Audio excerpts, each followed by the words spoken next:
My associates and I agree your heart is extremely damaged. Surgery is out of the question. So a heart will just recuperate on its own? Well, due to the scarring, it can't. All right, well, what exactly are you saying, then? It's okay, you know. I'm ready for this. There is one option left. A heart transplant. But nothing. What do we have to do?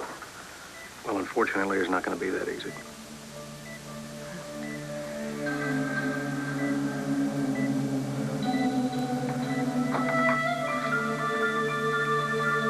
Finding a compatible heart can be very challenging.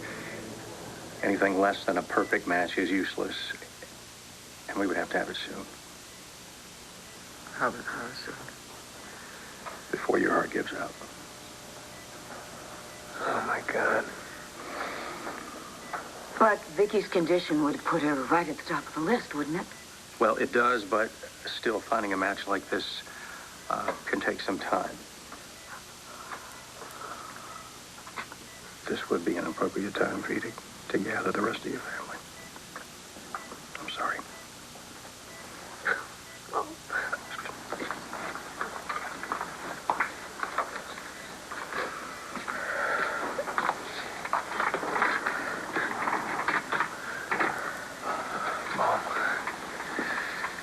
don't you be afraid. I'm not afraid.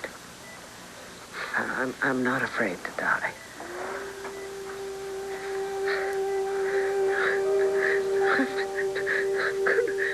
Miss you all so much.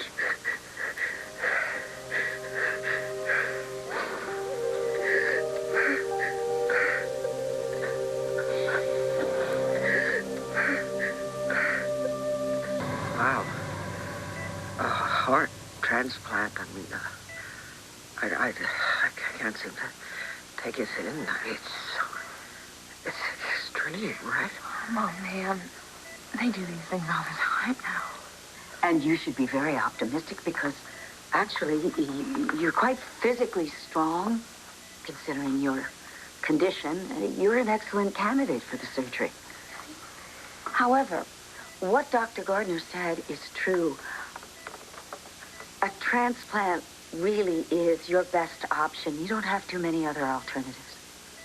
Well, Mom, if this is what you gotta do to save your life, then you gotta do it. Kevin, I mean, I can't just do it. I have so many questions. But you will have the surgery, right? I mean, if I wake up and someone else's heart is beating inside me, will I still be me? Mom, once the transplant's done, the new heart will be part of you. It won't turn you into someone else. You'll still be our same mom. We're still gonna love you the same. Well, nothing will ever make me stop loving you. You know, Viki, maybe it would be helpful for you to realize that what you're feeling is not unique or only you. There are support groups for people who are awaiting transplants. You could talk to them. But I can assure you that most transplant recipients are very grateful to be alive, especially to have that extra time with their families. Well, then, I guess the first step is just put my name on the waiting list for a new heart, right? Yes. It's gonna work, Mom. I know it will. Yeah, well, let's not get ahead of ourselves because obviously somebody needs to,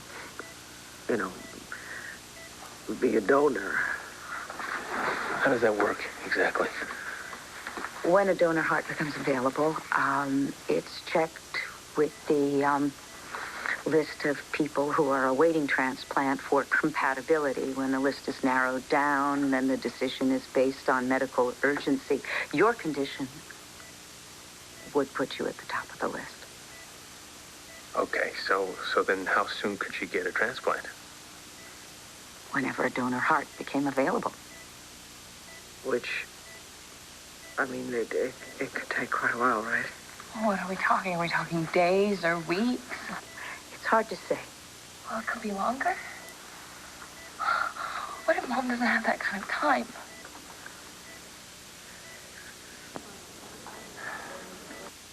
Dr. Gardner's here, and he can answer any of your other questions. I'll be right back.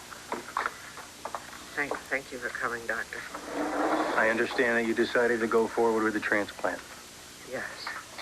But since we don't know how long it's going to take to find a donor, is there anything you can do for her now? Well, that's what I came here to discuss with you. It is called an LVAD.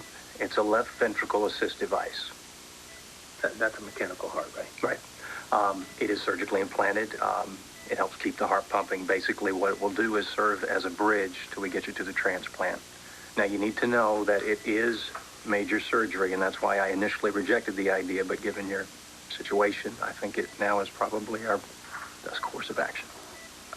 Okay, the mechanical thing, how long does it last? Weeks, sometimes months. It's hard for us to say precisely. Well, but that might not be necessary, because we could find a heart sooner than you think. Well, that would be the best case scenario, but unfortunately that is not usually our experience. The LVAD would be the best way for us to prolong your stability while we wait for the donor heart. Oh, yeah, I understand that. Why don't you take some time, think about it, talk it over with your family, and when you've reached a decision, let me know, and I'll be happy to come in here and talk things over with you more specifically. Okay, thank you. We appreciate it.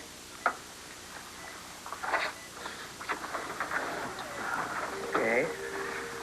So I have some thinking to do, huh? You need to think about all the things you still have to do in your life. Like straighten me out, for instance. Oh, Kevin. That's going to take so long. Oh. You just have so much to live for. You have to do everything in your power to stay alive.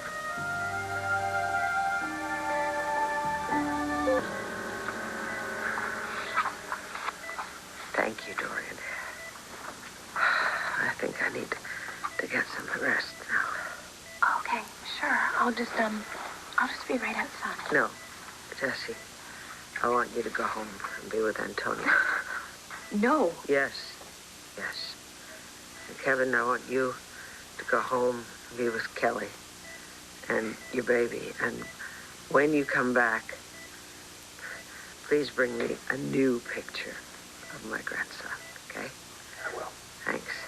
And when you come back, would you bring me pictures of the family, okay? And then I'll have everybody here with me. Okay, but I'm not going to be gone long. I need some time alone, Jessie. I'll be back soon. Get some rest.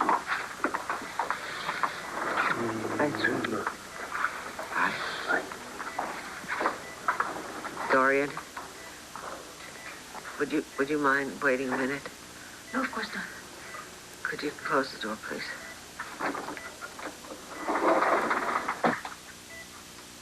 I apologize. I'm sorry to rely on you so heavily, but if I have this transplant, what are my chances?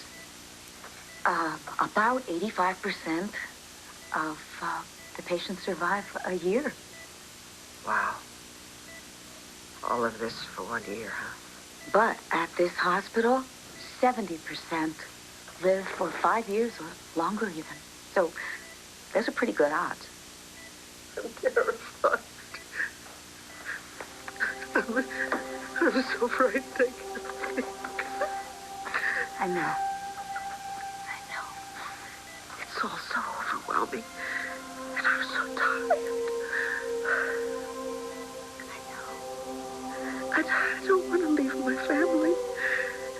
You need to let your family worry about you for a change.